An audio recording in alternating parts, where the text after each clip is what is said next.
جہاں تک ایران کا تعلق ہے اس وقت تک تو صورت یہ کہ ماننا پڑتا ہے کہ اگر کچھ ہمت کچھ جرأت کا مظاہرہ کیا ہے تو صرف اہل تشیع نے کیا ہے۔ سنی مرے ہوئے ہیں، سنی بری طریقے سے سن ہو چکے ہیں، سنیوں کو یہ سبق پڑھا دیا گیا ہے حاکم فاسق ہو فاجر ہو اطاعت کرنی ہے تم نے، الا یہ کہ کفر کا حکم دے، اسے کیا پڑھی ہے کفر کا حکم دے گا، تو خود کفر کرے گا، وہ کرے محل کے اندر جو چاہے کرے، تم نے اطاعت کرنی۔ سارے بادشاہ بیٹھے ہوئے، کسی کا بال بیکا نہیں ہوا، ایرانیوں نے اٹھا کے شہنشاہ کو پھینکا اور اسے جو ہے امریکہ تک نے پناہ دینے سے انکار کر دیا۔ یہ حال کیا انہوں نے دکھائی ہے نا کچھ ہمت ضرورت۔ اس وقت بھی ایک ہی ملک ہے جو ڈٹ کر بات کر رہا ہے اسرائیل کے خلاف، واحد ملک مسلمان ہے کہ ایران کی بڑی اہمیت ہے۔ جب یہ مارکا گرم ہوگا، ایک حدیث حضور فرماتے ہیں، ابن ماجہ کی روایت ہے، حضرت عبداللہ ابن حارث رضی اللہ تعالیٰ عنہ سے، یخرج الناس من المشرق یوطئون للمہدی یعنی سلطان ہی، یہ سارے ملاحب وہی ہونے ہیں، ایسی ایسی بھاری جنگیں حضور فرماتے ہیں، اتنے لوگ ہلاک ہوں گے کہ پرندہ اڑتا چلا جائے گا، اترنے کی جگہ نہیں ملے گی، لاشیں ہی لاشیں ہوں گی، یہ شکل ہونے والی ہے۔ اگر اس صدی میں ہولوکاسٹ میں 60 لاکھ یہودی مارا گیا ہے، کوئی اسی کا دوبارہ چربا جو ہے امت مسلمہ پر بھی آنے والا ہے۔ لیکن اس کے بعد پھر ان کے لیے فوجیں جائیں گی مشرق سے، وہاں جو امام ہوں گے، جو بھی ان کو لیڈ کر رہے ہوں گے حضرت مہدی،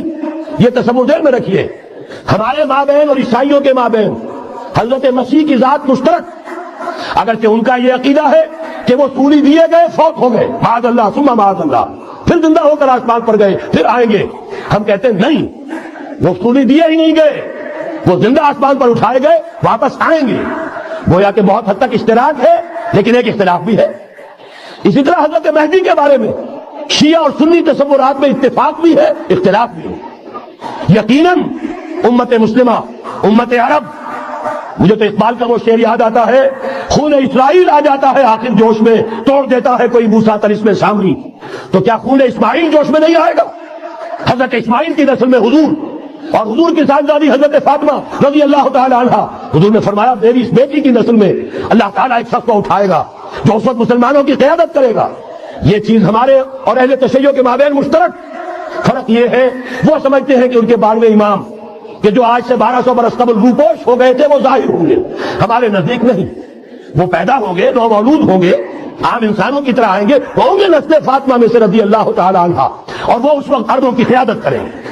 خون اسماعیل آ جائے گا آخر جوش میں، اور کوئی حضرت مہدی وہ آئیں گے اور اٹھیں گے اور قیادت کریں گے، دجال سے مقابلہ کریں گے اور اس ملاحم کے اندر قیادت فرمائیں گے، لیکن ان کی مدد کے لیے مشرق سے فوجیں آئیں گی۔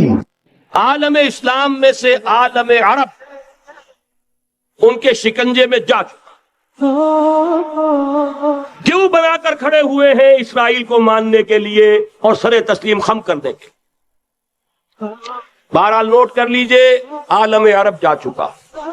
کوئی دن کی بات ہے، میں سنسنی پیدا نہیں کرنا چاہتا، لیکن حالات اور واقعات سے نگاہیں بند کرنا بھی کوئی دانش مندی کی بات نہیں ہے۔ جیسے علامہ اقبال نے وہ نظم لکھی تھی عبد القادر روہیلا بڑا ظالم جفاجو کینہ پرور تھا، لیکن یہ کہ اس نے جو ایک ٹیسٹ لیا تھا کہ وہ جو عورتیں ہیں تیموری خاندان کی، ان میں کوئی رمق رہ گئی ہے، معلوم ہوا کہ نہیں، کہ غیرت نام تھا جس کا، گئی تیمور کے گھر سے، ختم، غیرت نکل گئی۔ اسی طرح یودیا کی مسجد، اب جرار شریف، اور یہ کوئی دن کی بات ہے کہ اب مسجد اقصیٰ کا نمبر آیا کیا آیا، اس کے لیے پوری تیاریاں ہو چکی ہیں۔ یروشلم کا مسجد عیسیٰ خالی کرایا جا چکا، اس کے اندر پورا تسلط یہودی کا رہے، یہاں تک کہ ابھی یاسر عرفات صاحب نے بھی کچھ جو ہے اعتراض کی بات کی ہے، حالانکہ اب تک ہر بات مانتا نکال دے رہا تھا، لیکن یہ پتہ ہے کہ مجھے بھی بولنا پڑ گیا ہے، لیکن یہودی اپنی طرف کرنے والا نہیں ہے، ان کا فرق کس مرتبہ ہے اسلامی ہونا ہے، ان کے لیے وہی کرنے والا ہے، ان کے لیے ایک نہیں بالکل ایسا کرنے والا ہے، وہ اسلامی کا ہے، ان کے لیے مسلمان اس طرح سے مسلمان سب سے بات آدمی سے یہ وہ 1925 میں مسلمان آپ کو صحیح ہے ہم کو اچھا کا سے پورا کریں یہاں تک یہ بات ہے یہ بات ہے ایک بات